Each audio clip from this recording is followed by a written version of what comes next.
daleko negde, na severnom polu.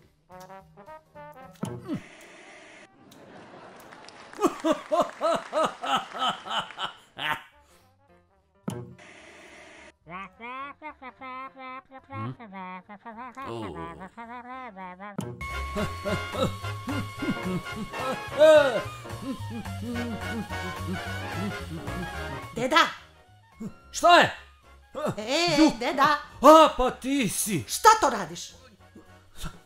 Jedem, šta ću drugo? Jedeš! Pa sad će Nova godina, ti jedeš! Kad?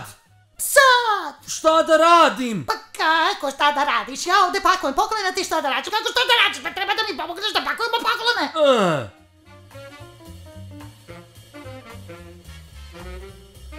Dragi Deda Mraze, i ove godine sam bio dobar.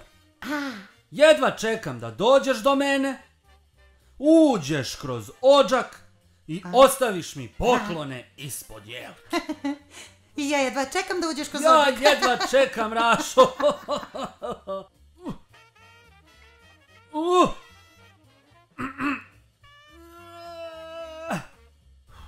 Ja sam se izgleda ugojio.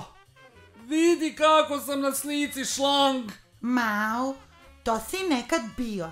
Sad si se ugojio. Moraš da vežbaš da bi prošao kroz taj odžak. Da vežbam? Šta? Kako šta? Pa zumbu. Zumba? Šta je to?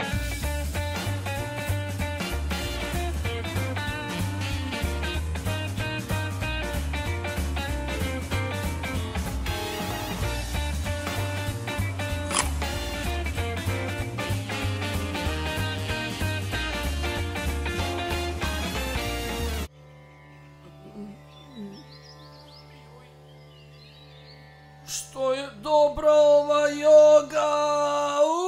Da li ću ikada proći kroz taj odžak? Želim da podelim poklone deci. Jeste li vi svesni da ja neću stići da se spremim za ovu novu godinu?